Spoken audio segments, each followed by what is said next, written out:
Welcome back, third grade Eagles. We are now on Chapter 8, Wilbur's Boasts in Charlotte's Web. Chapter 9, Wilbur's Boasts.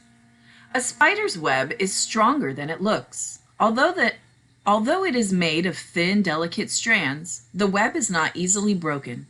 However, a web gets torn every day by the insects that kick around in it, and a spider must rebuild it when it gets full of holes. Charlotte liked to do her weaving during the late afternoon, and Fern liked to sit nearby and watch. One afternoon she heard a most interesting conversation and witnessed a strange event. "You have awfully hairy legs, Charlotte," said Wilbur, as the spider busily worked at her task. "My legs are hairy for a good reason," she replied. "Furthermore, each leg of mine has 7 sections: the coax, the trochanter, the femur, the patella, the tibia, and the metatarsus, and the tarsus." Wilbur sat bolt upright. "You're kidding," he said.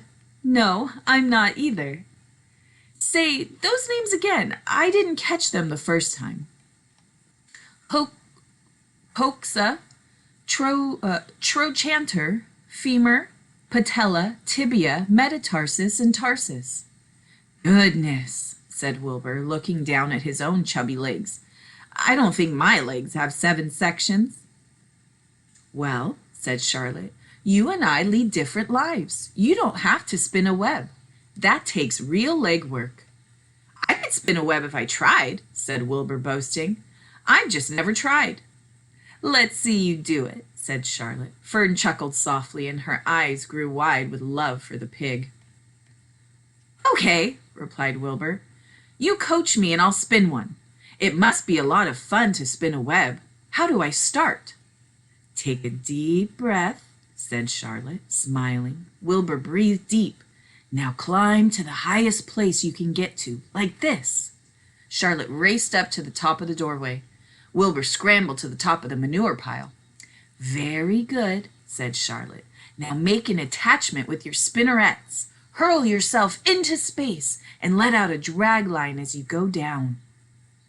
Wilbur hesitated a moment, then jumped out into the air. He glanced hastily behind him to see if a piece of rope was following him to check his fall, but nothing seemed to be happening in his rear. And the next thing he knew, he landed with a thump. "Umph!" he grunted.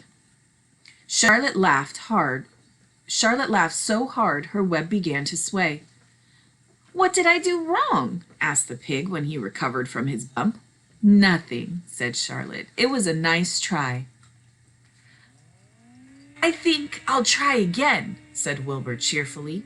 "I believe what I need is a little piece of string to hold me." The pig walked out to his yard. "You there, Templeton," he called. The rat poked his head out from underneath the trough. "Got a little piece of string I could borrow?" asked Wilbur. "I need it to spin a web." "Yes, indeed," replied Templeton, who saved string. "No trouble at all. Anything to oblige." He crept down into his hole, pushing the goose egg out of the way and returning with an old piece of dirty white string. Wilbur examined it. "That's just the thing," he said. "Tie one end to my tail, will you, Templeton?" Wilbur crouched low, with his thin, curly tail towards the rat. Templeton seized the string, passed it around the end of the pig's tail, and tied 2 half hitches. Charlotte watched in delight. Like Fern, she was truly fond of Wilbur, whose smelly pen and stale food attracted the flies that she needed, and she was proud to see that he was not a quitter, and was willing to try again to spin a web. While the rat and the spider and the little girl watched, Wilbur climbed again to the top of the manure pile, full of energy and hope. "Everybody watch!" he cried, and summoned all his strength. He threw himself into the air head first. The string trailed behind him, but as he had neglected to fasten the other end to anything, it didn't really do any good, and Wilbur landed with a thud, crushed and hurt. Tears came to his eyes. Templeton grinned. Charlotte just sat quietly. After a bit, she spoke. "You can't spin a web, Wilbur, and I advise you to put the idea out of your mind. You lack two things needed for spinning a web. What are they? Asked Wilbur. You lack a set of spinnerets, and you lack know-how. But cheer up, you don't need a web. Zuckerman supplies you with the 3 big meals a day. Why should you worry about trapping food? Wilbur sighed. You're ever so much cleverer and brighter than I am, Charlotte.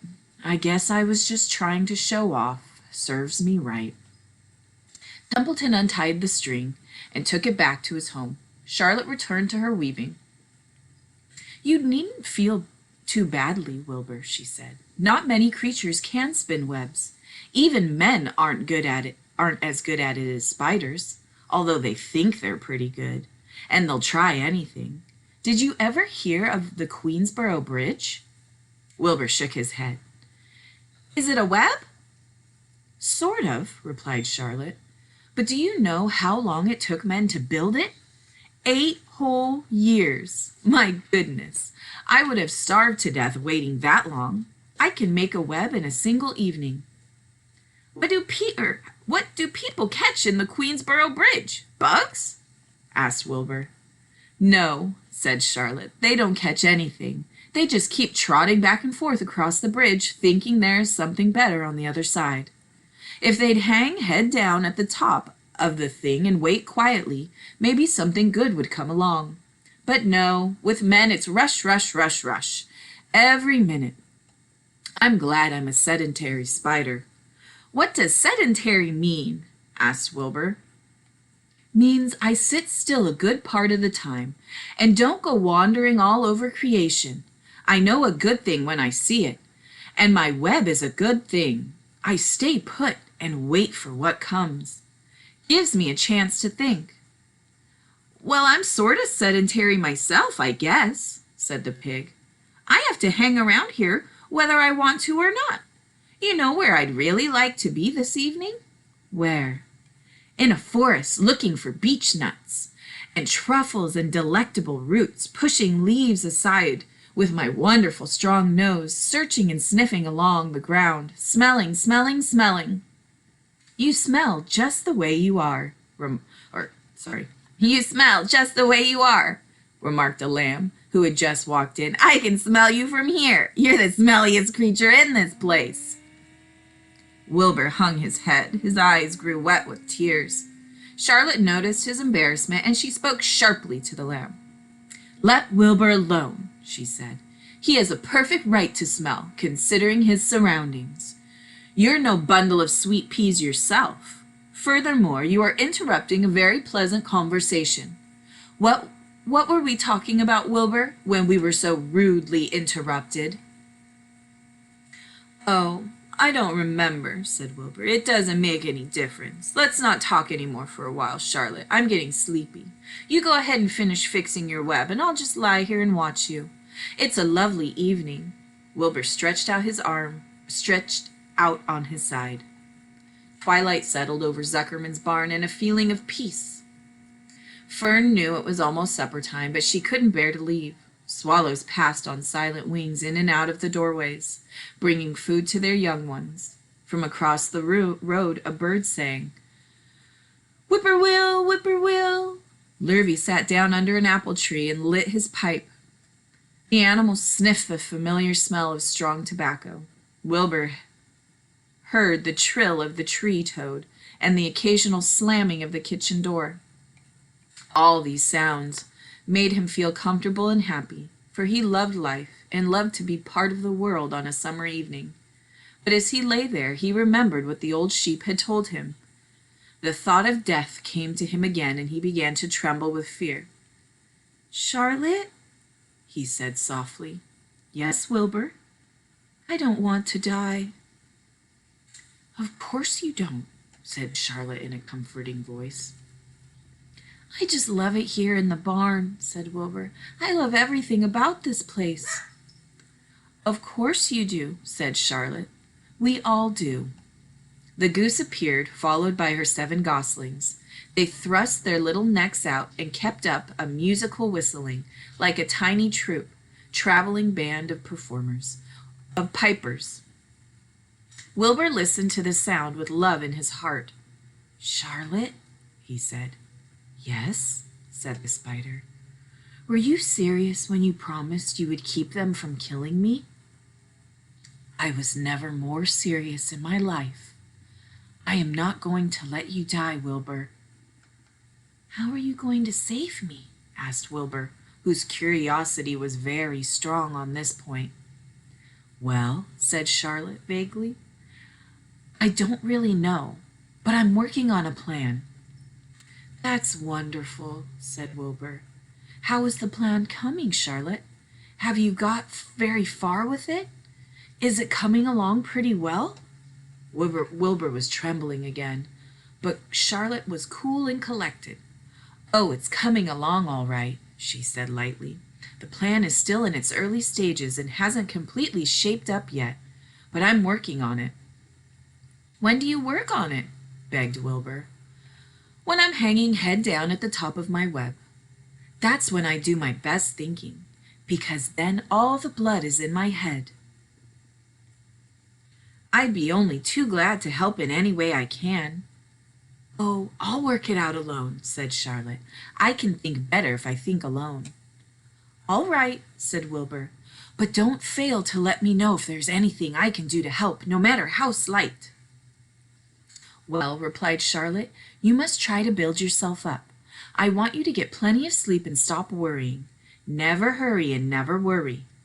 Chew your food thoroughly and eat every bit of it, except you must leave just enough for Templeton. Gain weight and stay well. That's the way you can help. Keep fit and don't lose your nerve. Do you think you understand? Yes, I understand, said Wilbur. Go along to bed then, said Charlotte. Sleep is important. Wilbur trotted off to the darkest corner of his pen and threw himself down. He closed his eyes. In another minute he spoke. Charlotte, he said. Yes, Wilbur? May I go out to my trough and see if I left any of my supper? I think I left just a tiny bit of mashed potatoes. Very well, said Charlotte, but I want you in bed again without delay. Wilbur started to race out to his yard. Slowly, slowly, said Charlotte. Never hurry and never worry. Wilbur checked himself and crept slowly to his trough. He found a bit of potatoes, chewed it carefully, swallowed it, and walked back to bed. He closed his eyes and was silent for a while. Charlotte, he said in a whisper. Yes? May I get a drink of milk? I think there are a few drops of milk left in my trough. No, the trough is dry, and I want you to go to sleep. No more talking. Close your eyes and go to sleep.